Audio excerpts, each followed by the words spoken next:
back then, it was like, no, you have to be a doctor, you have to be a lawyer, you have to be a teacher. I said, no, I want to be a hairstylist. I want to create.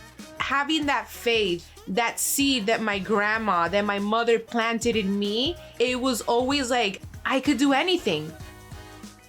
My name is Dina Jael Torres. I'm 34 years old, and I was born here in Jersey, but my mom is from Colombia and my dad is from Puerto Rico. And I always like to say I'm Shakira and J-Lo, Puerto Rican, Colombian and Puerto Rico mixed together. I have an older sister and I have a younger brother. I could say I'm the black sheep. I think that I always been very independent. I kind of like was a little rebel in the house.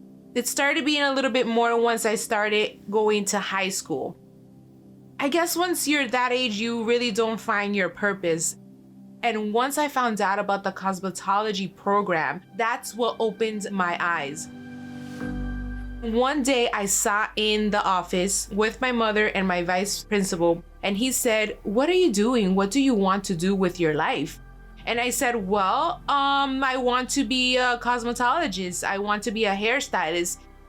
He said, really? If you do not shape up, I'm going to make sure that you do not make it into the program. After that, I felt like all the pieces to the puzzle started going into place. I look at the things that have happened to me, and at the moment, sometimes you question yourself and you say, why did this happen to me? Each and one of those stories has polished me and created the person that I am today. I used to work in a bakery. I came out from work and it was like those hot summer days where you had to put all the air conditioners, all the electricity was on in your house.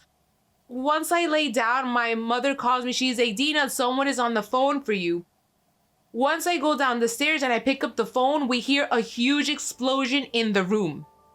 We had to evacuate the house. We called 911. I lost all my cosmetology tools that I was going to use for my junior year, my new clothes, my everything.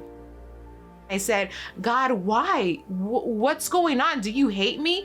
But little did I know was that he was showing me a lesson that we cannot get attached to material things. Because at that age of the hunger and ambition that I had of working and always wanting to buy things, that was a lesson, definitely a lesson to be learned. Once I moved out at 17 years old, there was money that I had saved up. And I said, wow, this is my opportunity to have my salon. Because every hairstylist's dream is to have their own salon. We decided to call it Hair Fashion District.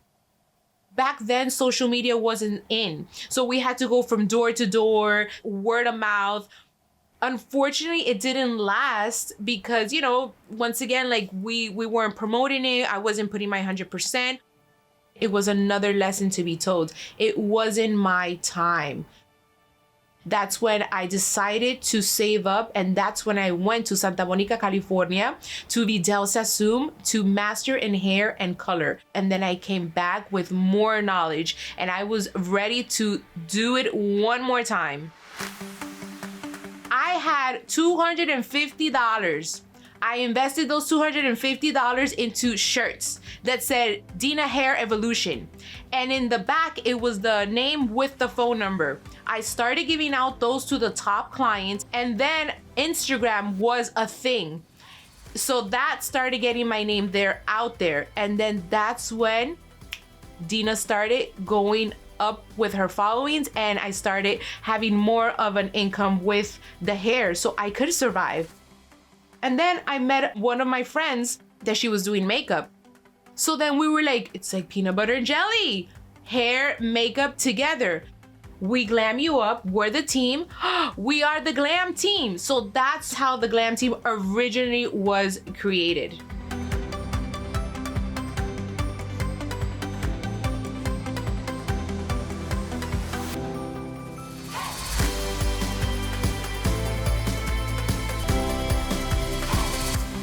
One day I was strolling through Instagram.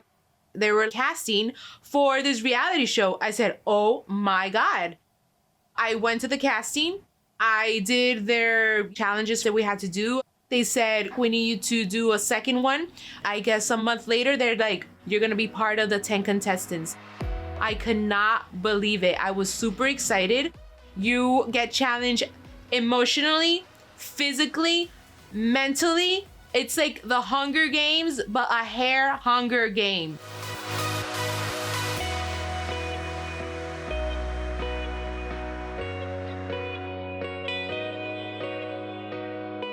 I'm always grateful for what I have.